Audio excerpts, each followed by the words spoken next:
Hey, Chris. Sammy, how are you? I'm good. How are you? I'm well. I'm well. Yeah, no, it's just another week is just flying by.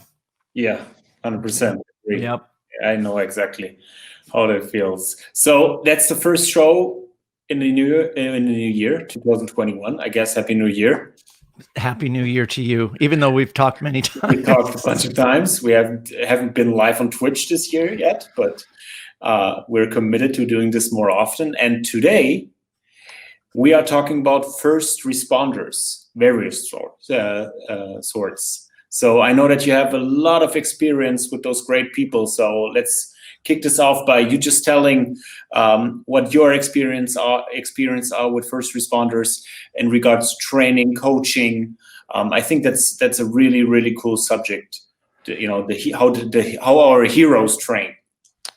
Yeah, I actually got interested in just the first responder tactical side through Ron Ortiz. Ron Ortiz, he's a firefighter down in West Palm Beach, and just listening to some of the things that happen on the job.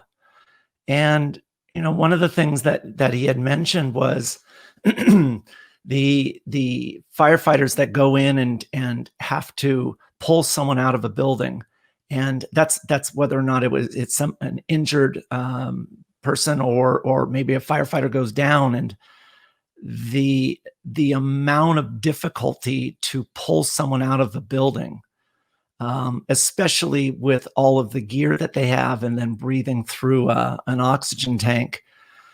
It just presents all of these challenges. And for me, what it created this curiosity: what is the admission protocols to become a firefighter? What are those standards?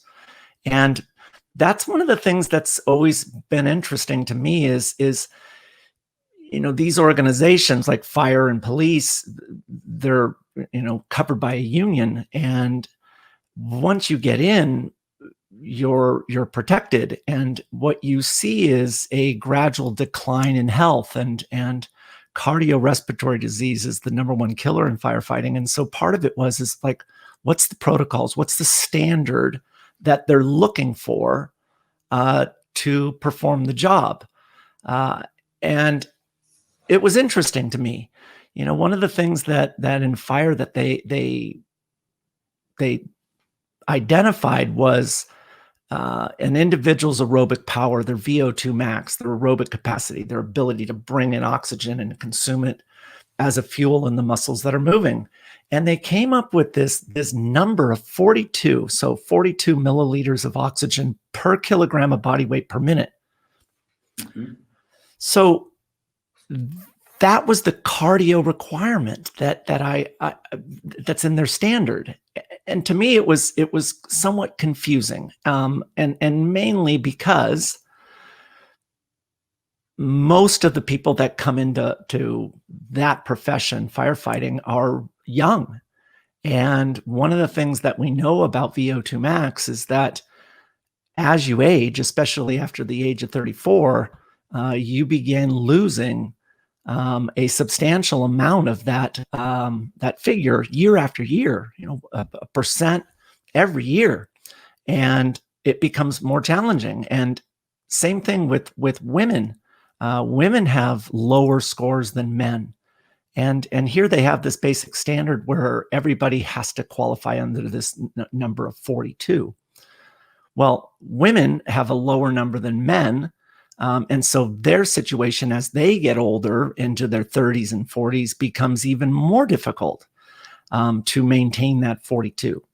Just for reference, just so you know, a 42, if you could run a mile around 6 minutes and 45 seconds, that would get you a 42. So it's not that fast for, someone in their 20s, but someone who's lost their fitness, where life has gotten in the way, someone in their 30s and especially their 40s, that's a tough number. I'm fit. I'm really fit, and I come from a good endurance background. My VO2 when I was a kid was in the high 80s. I'm 57. I could run a mile in 5:36. So imagine someone who has lost their fitness, who hasn't a genetic background like I do, to try and hit a 640, 645 is challenging. And the reason why we lose VO2 as we age is because we lose lean muscle mass, and women have a lower number than men because of that lean muscle mass. And that was a fascinating piece for me, and that's what put the hooks in. And so through Ron, I started having a lot of different conversations with various people within fire chiefs down in the Miami-Dade area, and it really sparked my interest to what is going on. And the number one concern I had was their number of deaths and the frequency of deaths due to cardiorespiratory disease. Wow. And yeah, that to me was alarming. It was something that really concerned me, that how does this happen year over year over year, and what's being done about it? And it's not that they're standing by and doing nothing in that profession. They're trying, but they have these standards that confuse me. To me, if we're really looking at firefighting as a business, and if we're trying to maximize capacity to fight a fire, then the capacity limitation is really the people, the firefighters, right? So let's say a fire chief, he looks at a fire and he makes an assumption that this fire is going to take 15 man hours to put it out. Well, they could look at the number of firefighters that they have to fight that fire. And one of the things that they recognize is that most firefighters, when they go in to fight a fire, they carry an oxygen tank, and that oxygen tank lasts them about 20 minutes. And so at the end, they come back out and they have to do an assessment of whether or not they're recovered and safe to go back in. Because remember what I said at the beginning, if a firefighter goes down, it presents a really big problem for the other firefighters to get that person out. It takes upwards of 4 to 6 people to get one person out. And so they don't want that risk. And so there is a safety protocol to see whether or not they're permitted to go back in. And most don't go back in. They can't go back in. Heart rate's still elevated, vital signs elevated, and they're just not sufficiently recovered. And if I'm looking at, as a fire chief, that fire, and I'm assuming that I've got, X number of people, assuming 1 bottle each, I could look at a fire and make a quick assessment that I don't have the resources. And so when I look at that VO2 score of 42, is it really driving what a fire chief would want to have? And that is manpower. And the surefire way to improve capacity is to either bring on more firefighters, which obviously that's going to cost money, or increase the capacity, meaning the number of tanks that a firefighter can actually utilize. Imagine if you can go from 1 to 2, you've just doubled your capacity without increasing staff, without increasing cost. And so is VO2 truly the right test? Is it the right standard? And one of the things when I was digging into this, one of the main reasons why that standard is there is VO2 is a significant measurement of cardiorespiratory endurance. It is a measurement, but it also is a predictor for risk, injury, and so it's a safe protocol to use.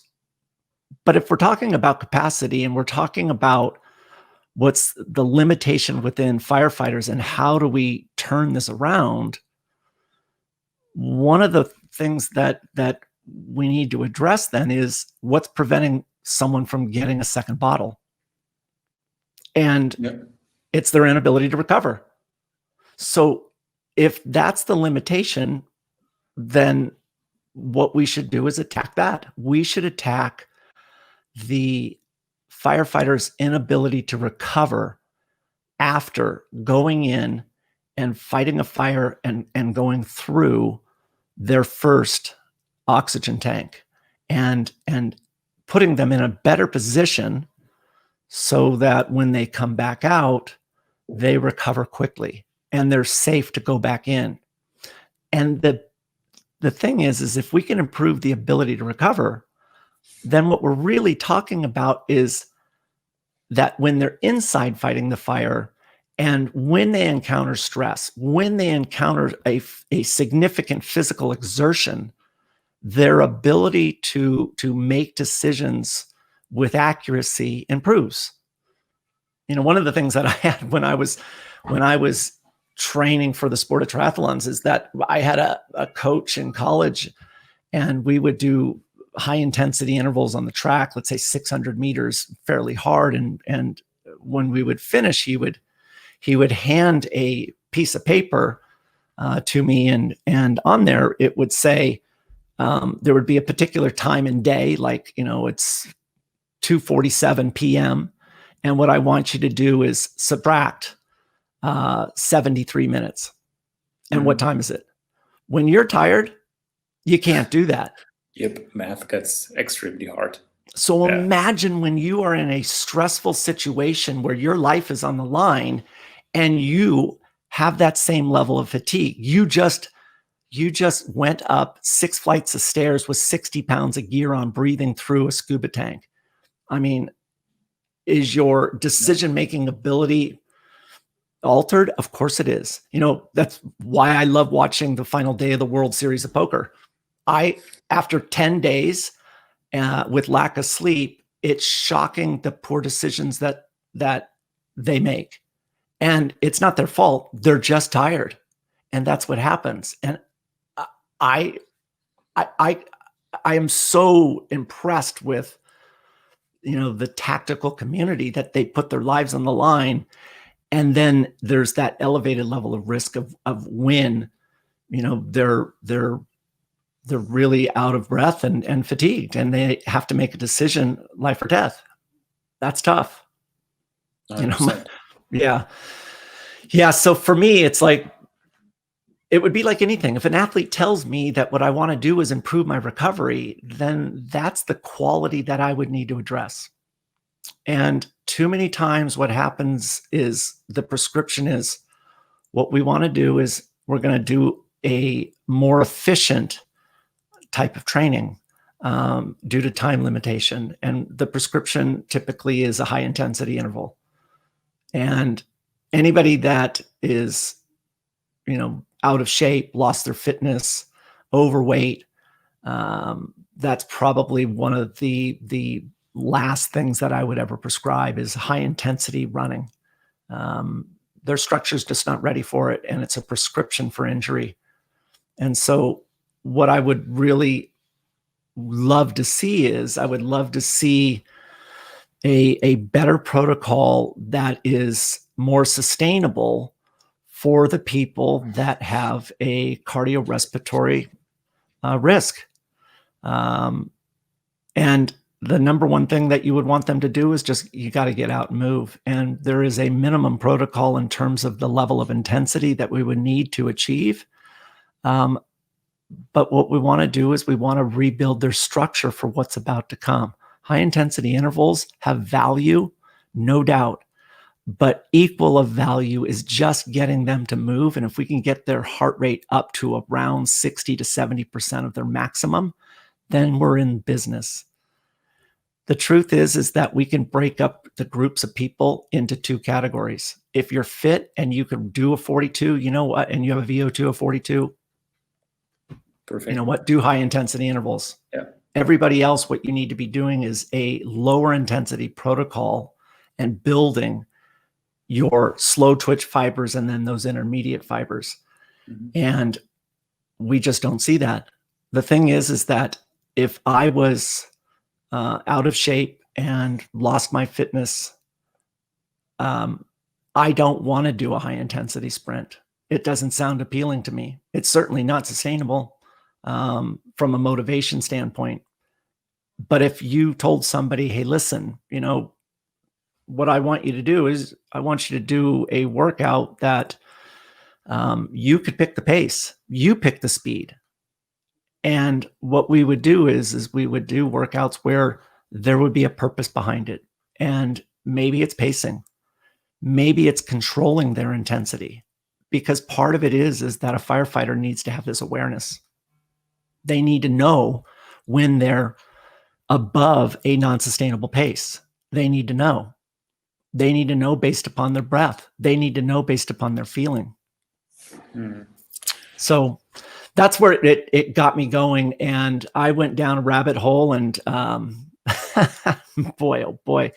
One of the things that I did is I look at movement, not just in terms of, cardio and muscular stamina, in the movement of running, but I look at overall movement. And what we want to do, just like any sport, we want to break down the profession.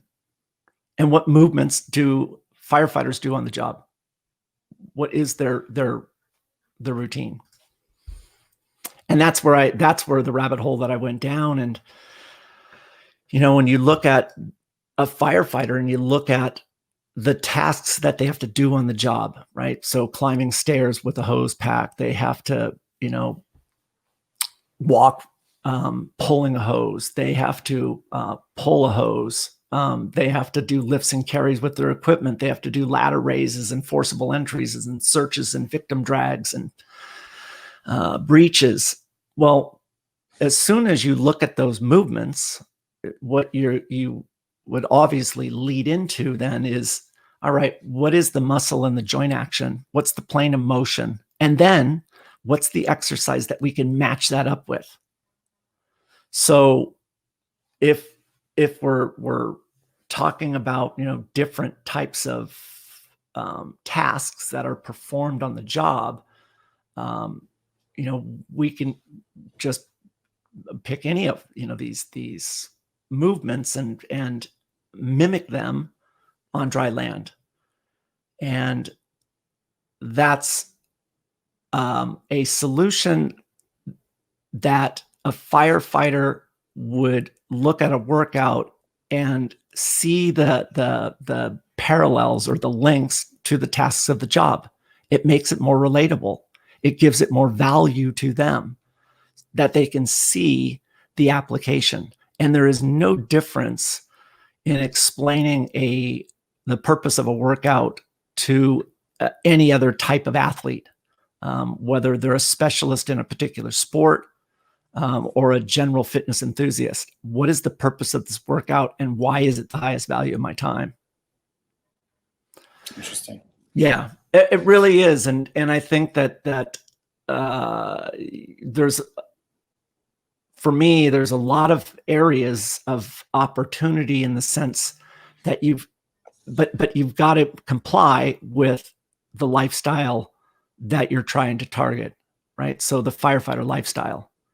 And what are their hours? How often are they in the firehouse? What is their opportunity to train? What type of equipment do they have? So an example, Sammy, like an example of that would be is that, firefighters, they all train as a group. Hey guys, we're going to go down and we're going to do a 1-hour session. So you may have 8 people. So how do you create programming for 8 people that is task specific to the job? And or do you have everybody just do different things? The problem is it's not very motivating. It's not motivating for an individual who doesn't have their fitness anymore to go down and train with like a guy like Ron Ortiz. Yeah. I mean, they're the ones that are going to sit back and not do it, but the people that need to are them. So how do you motivate them? How do you get them down there to do it with everybody else? Interesting. Yeah, at the beginning, you talked about, obviously that age discrepancy. So do you have any data on what's like the average age for a firefighter to join the profession? I mean, I don't.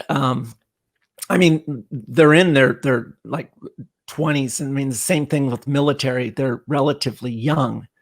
And so that's also something that's interesting, is that, the kids that are coming in, they're athletic. Yeah. And the problem is that if I'm in my late 30s, for me to listen or do what a 22-year-old is doing, I'm probably not going to pay attention to them. And so it always comes down to the coach, the person providing the programming. Are they relatable? Are they someone that would inspire you? Or would they be one that you would feel like there's a risk of being ridiculed or mocked or spoken down to? And for me, one of the things that would be interesting is, what if you had a firehouse, and that firehouse had 10 firefighters in it, and they're a variety levels of fitness, and some of them are grossly out of shape. How do you get them to work out with those 20-year-olds? How do you get them to do it?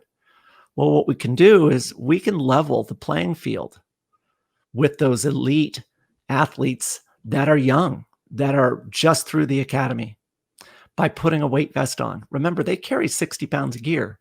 So everybody's going to put on a vest, but certain people are going to have vests that are heavier than others. And so when we do box step ups to simulate stair climbing, the fit athlete is going to have maybe a 30-pound vest. Maybe it's a 40. Ron Ortiz, you know what? Sorry, Ron, you get 60 pounds every single time. And the person that doesn't have their fitness, they're going to have 0 pounds. They're still going to wear the same vest. Everybody looks the same. But you know what? The more fit people are going to create a relative intensity, so it's a level playing field. That way, when we do a box step up, everybody does a box step up. It's all 20 inches. You create a balance, a level playing field, so that no one is featured. And that's a problem. Always the biggest and the baddest and the strongest get featured. And are we trying to appeal to them? No, we're really trying to protect the people that are at risk. Yep. Interesting. So, in regards to other professions, I mean, always when you talk about first responders, you think about paramedics, you think about firefighters, but obviously, I know that you have some data and some experience with working with the military, or at least talking to folks in the military. And I would believe that there's also a huge variety of aerobic capacity within what kind of a division you're in, right? Yep. Yeah. So I've had a number of conversations with military, and it's interesting about military. Military's changing. They're evolving, and recognizing that their protocols, as far as entry tests, need to be changed. Their physical fitness tests, they need to be they need to evolve. And one of the things that's pretty cool right now is that the Army has recognized that their old way of looking at fitness needs to change. So their original protocol involved push-ups and sit-ups and a 2-mile run. And it was always, a decent test for basic health and fitness. And the reason why they put it in there was they need to have these kind of assessments, because it identifies if you can't make it through.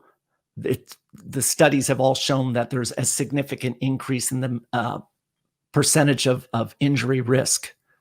And so they've created these minimum standards. But what's cool is that the Army's come through, and they now are looking at changing that standard by having more events that they're measuring. With the exception, the thing that they're keeping in is the run, the 2-mile run. And just so you know, Sammy, so here what they do is they have you do the events, and you get points based upon how well you do in those events. And so the old standard was, for a 2-mile run, the goal was to run 2 miles in 13 minutes, which is fast. I mean, that's a fast time. They had different qualifications for different age groups. So, as you aged, the standard changed and it got slower. Women had a slower target in the 2-mile run than men. And this new standard that was supposed to go into effect in October has been completely changing the way in which they're testing, that there is no more age brackets. There's no difference between male and female. There is a 2-mile run, and the standard is just one standard. And so to get maximal points, they, because of the increase in number of events, they changed it from 13 minutes to 13 and a half minutes for a perfect score. And then obviously, as you get slower and slower, you get fewer points. And so you have to have a minimum total of points between all of the events. But the problem is that January 1st, our Congress passed the National Defense Authorization Act. It's around $750 million or $1 billion, a defense policy bill. And part of that bill put this new standard on hold. Congress, what they did is they felt that they needed to have an independent study to see whether or not this new standard what negatively impacted certain populations of people, which it's interesting that it has reached Congress, and they singled out something that the military wants to change. And so for me, it's an incredible thing that our Congress is looking at physical fitness testing and protocols for military. They're involved. And so this is something that's really been unprecedented. Our military is something that the reason why we do this is this is the way we've always done it. And does it make sense? No, it doesn't make any sense. A good example of that is that, the elite special forces groups here in the U.S. differentiate between individual. Are you a speed strength power athlete? Are you an endurance athlete? Are you, what type of an individual are you? And they focus on your physiological strengths. But most aspects of the military, they just throw you into a pile and they're like, you know what? Everybody gets the same basic training. It's all the same. And as we know, that's not the optimal way, not even close. We should be breaking them up at a minimum into 2 categories: our speed strength power type athletes, our fast twitch explosive athletes, and then the endurance types of athletes, the ones that could work long time domains, but they just don't have the strength. We should be looking at skill sets based upon that. That's what we do in terms of education. We break them up based upon its skill set in terms of education knowledge. Why not on physical attributes? That's interesting, isn't it? So almost like this is more of a basketball player. This is more of a football player. You would say this is more of, it sounds funny, but this is more of an administrative role. This is more of a combative role. Within the combative role, we have those guys, so looking at almost, genetics is the wrong word, but physical attributes, and, putting you in the right job description, job title. Yeah. Exactly. One of the things, so if, our Army Rangers, they're here real close, Fort Benning. And one of the things that they have to do is they do a 12-mile ruck. I want to say it's 35 pounds, but I could be wrong on that. And they have to do this ruck in 3 hours. It's one of their tests that they have to perform. And they don't give them a GPS. They don't give them a timer. And a lot of people fail out because they don't have any time domains. They don't know how far they have gone. They don't know how long they've been moved. They don't have information. And part of it is that, to me, that's a sign that they're not getting proper training. Because athletes, runners, one of the things that they're able to do is they're able to get an idea of their speed based upon the feel that they have while running. They know through repetition and this breathing pattern, the cadence of their breath, they're able to tell how fast they're actually moving. And so, an example of that is that I don't know, maybe 2 weeks ago, I did a run, and it was 2.5 miles down this trail by the house, and it's relatively flat. And at the end of the 2.5 miles, which took me 20 minutes just jogging, and I took a minute rest, restarted my watch, and ran back the 2.5 miles. And the goal was, without looking at my watch, to arrive at my original starting spot in exactly 20 seconds. Mm-hmm. So I had no bearings. I had no timer. The only thing I had was the efficiency of my training. That's all I was able to depend on. My breath, the cycle of the breath. And I came in 20 minutes and 6 seconds. Wow. Imagine.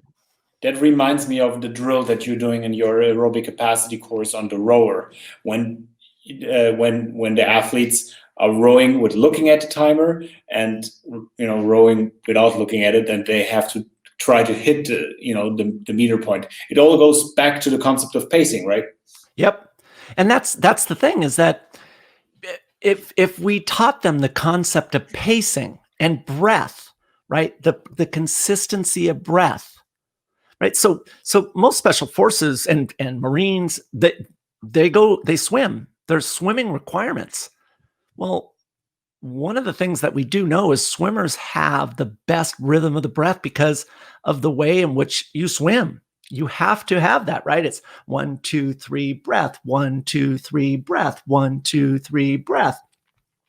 That cadence is a perfect stepping point to take them into other movements.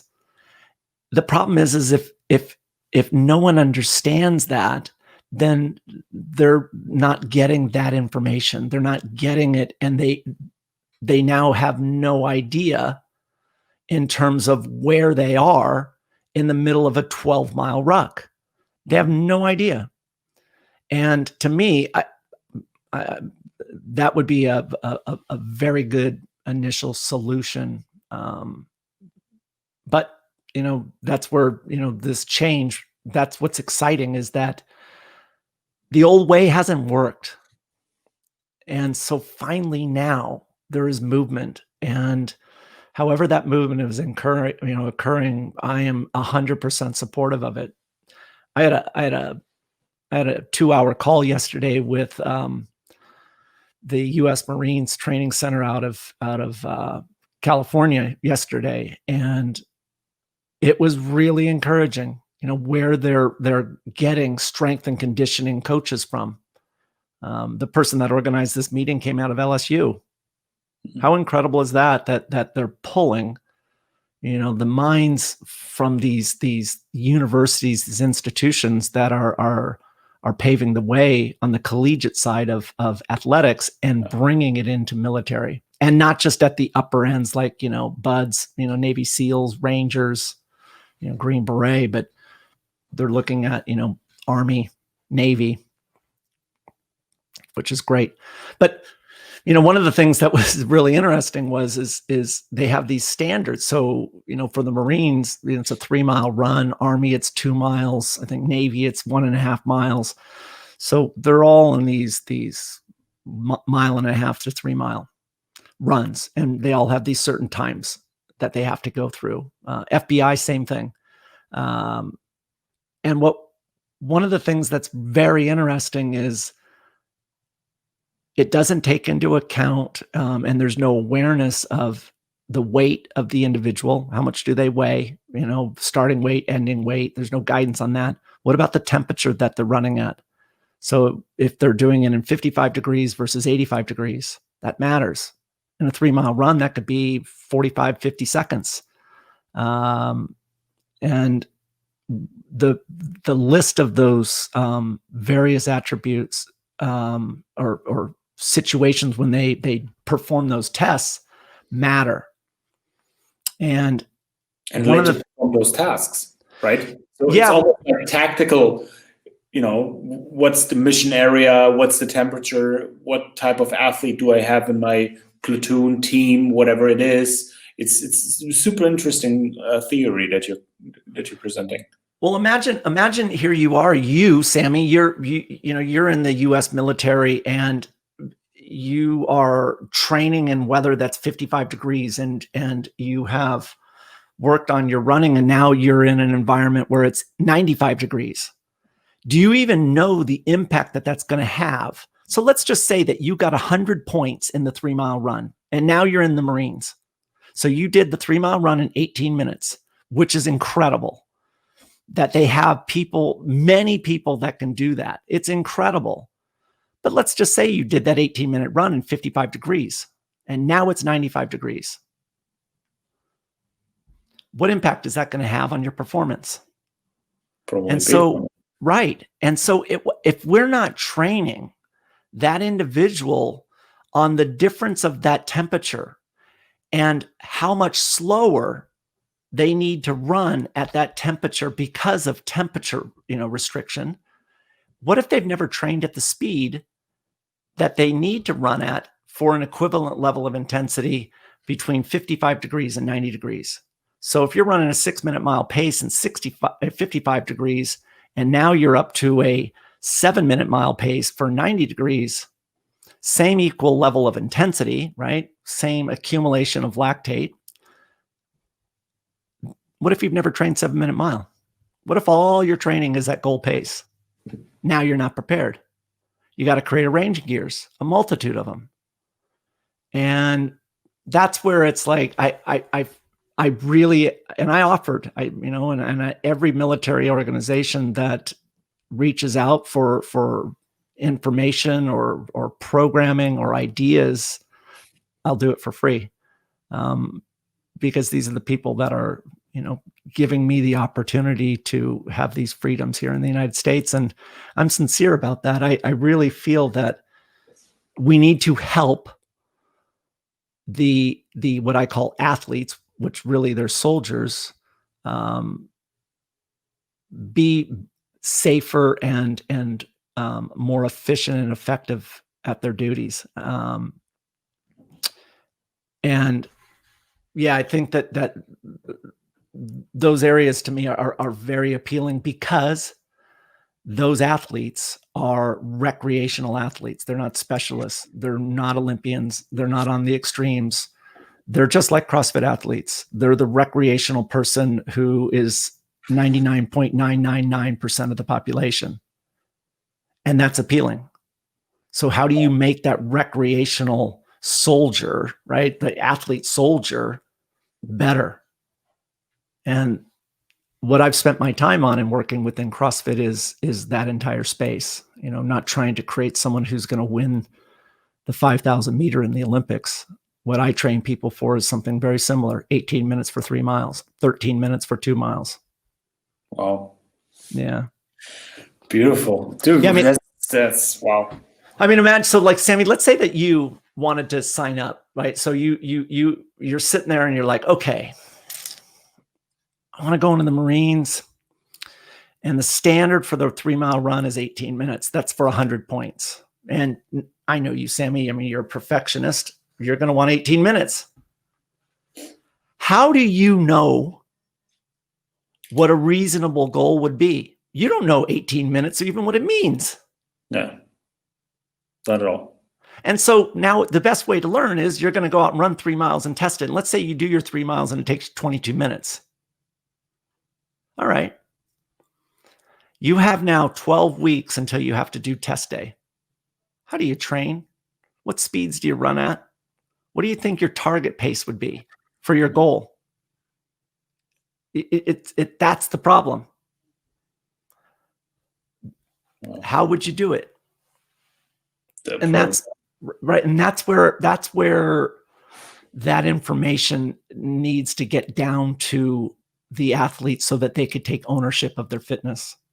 They need to take that responsibility and not be told what to do. They need to figure it out, but they need to get the formula, the model. How do I do it? And that goes into the same things that we talked about. What temperature are you going to be doing the 3 mile at? Right? What's it going to be? What's going to be my weight in 12 weeks? Am I going to be lighter or heavier? That matters. Preparation. Right. What events are before it? You know, one of the things that they're talking about now in this new fitness test for the Army is that you have to do it's like a bar hang, and you hold onto the bar, and you would want your dominant hand in front near your head. And what you have to do is you have to basically do, it's like a knees to elbow, but your knees have to touch both elbows, and that counts as one. And then you hang from the bar again, no touching the ground. And your goal is, you know, I think the max number is 20 that you're trying to get for maximal points. Well, then you get 5 minutes, and then you have to do your 2 mile run. So how do you prepare for that? Exactly. So it's no different than looking at Spartan. Spartan has running broken up by a multitude of events. Yeah. Beautiful. And right. And that's where I feel that there's some really good opportunity. You know, one of the things that the Army has done with this new protocol, they're trying to collect the information, and they've had since they implemented this new protocol, I read that they've had over 1 million of soldiers through the testing protocol. 1 million. Wow. Imagine the data that they collect, and what are they doing with all of that? I mean, that sample size is incredible. I would love to see that. So guys, if you listen, get Chris to take a look at the data. Send me a file. Yeah, 100%. Man, it's awesome. We got to go into Q&A. I have a really cool question over here for you, Chris. All right. And this one is from Ben Whiffen. Hey, Chris, big fan of your work.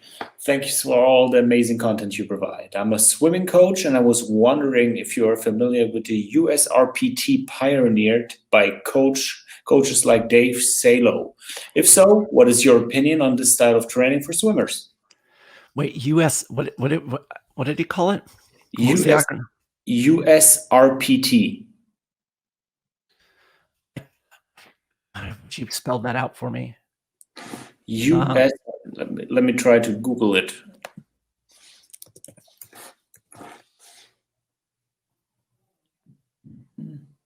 Ultra short pace training. Oh, I know what this is. Yeah. I've read about it. And to me, the papers that, what was his name? It was Rishal that has written are thorough, and the number of athletes that have done it to create performance improvement, in my opinion, is valid. And I find there's some appeal there. Part of my concern in doing a range of 20 to 30 repetitions in the pool between 25 and 100 yards or meters at race pace is it's only targeting one intensity. And for a dedicated swimmer that is targeting a specific event, that makes sense to me. but not for an athlete that is looking for overall performance for any time domain. Meaning, like, so let's just take that, for example, in the movement of running, I want Matt Fraser to be great between 10 seconds and walking. And in order to do that, he practices 13 different speeds, 13 different gears. And so when he looks at a workout and that workout includes some running, one of the things that he does is assesses the total time that that workout's going to take. That workout's going to take me 30 minutes. Now he knows that his running intensity is his 30-minute time domain speed. Well, what if he doesn't practice that speed? Then the muscles don't actually have any efficiency at that speed. He's very inefficient at it. The muscles don't recognize it. And so by training 13 different intensities, what we do is no matter what time domain shows up, everything from 10-second sprint to walking speed, he's got the efficiencies built in. But if I was a swimmer or if I was a triathlete, without a doubt, that's what I would do. I would be looking at that method because to me, it's time efficient and the amount of data and athlete performances looks appealing. I grew up, Sammy, when I swam, I grew up in that era where we did 10,000 meter workouts in the pool, 3 hours. Oh. And that philosophy, that's changed a lot, that people are looking for a more efficient and effective way. And yeah, this way is very appealing. Interestingly enough, I program similar to this, but for a lot of main sets. So when I find out that for example, at the CrossFit Games, they announced a run, swim, run workout. It was a 1.5 mile run and then a 500 meter swim and a 1.5 mile run. So now we knew the distance, it was 500 meters. So taking a Matt Fraser, his average pace for that 500 meter swim would be a 136 per 100 meters. So I take the same approach that this question came in at, where I'm going to dial in a specific speed because I know the targeted distance that he needs to swim. And so what we did is we created a variety of main set workouts every week leading into the CrossFit Games that year. And it was all to dial in that 136 per 100 meter race pace. Cool. Yeah, well, thank you. That was a good question. Thank you, Ben. Thank you. So guys, any more questions? I already asked the chat, so. Yeah, I think that, one of the things, my call yesterday with the Marines, we talked about swimming, and one of the values in swimming, especially if you look at the movement of kicking and get a set of long fins, what we'll do is we'll strengthen the legs while performing that flutter kick. But what we will also do is strengthen certain muscle groups that are used in that kick. And the long fins are really something that helps to create strength and muscular stamina. And the number one targeted area that type of training attacks is the hip flexor. And that's relevant when we look at rucking. And let's face it, in the military, they do a lot of rucking, a lot. In the Marines, they carry rucks all the way up to 100 pounds. Well, when you put that kind of a load on your back and you are trying to maintain a certain cadence of the march, the fatigue in the legs and the limiting factor becomes your hip flexor. And so one of the things that we can do is we can cross-train and have some specificity while kicking with fins into the movement of rucking relative to the hip flexor. It's kind of cool. Cool. Yeah. Yeah, it was kind of cool to be able to talk to them about like surfing and, you know, different movements and, you know, for example, surfers, you know, one of the things, their ACL is their number one source of injury. And we've talked about this before. Yeah. And they don't do any kicking.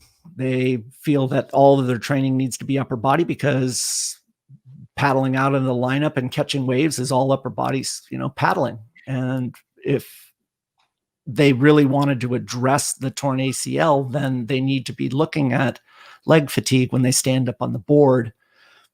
And if they can dissipate that fatigue by doing a light flutter kick while paddling out into the lineup, they can help dissipate some of that fatigue. And so those conversations resonated. And that's what's cool about in the military right now. I love this change in direction, this willingness to look at the commercial marketplace and go, can we find a better way? Can we make our athletes safer? Can we make them more effective? Yeah. Awesome. Well, we did an hour. Time flies. That was awesome. Thank you guys, you know, for watching, and thanks, Sammy. Yeah, no, this is a good. We're gonna do this often this year, 21. I like the conversation. I mean, it's some of the stuff that I love just thinking about and playing around with. And it just be, I mean, let's face it, you and I have these conversations all the time. So why not just open it up, let people listen? Let them listen and share it. All right, guys. Chris, thank you very much. Sammy, thank you, man. Guys, next week. We should have Ron Ortiz on next week. We should have Ron Ortiz on. We talked about this. Let's do that. All right. Yeah, you need to book him. Yep. All right. Cool. All right, Sammy. Take care. Bye.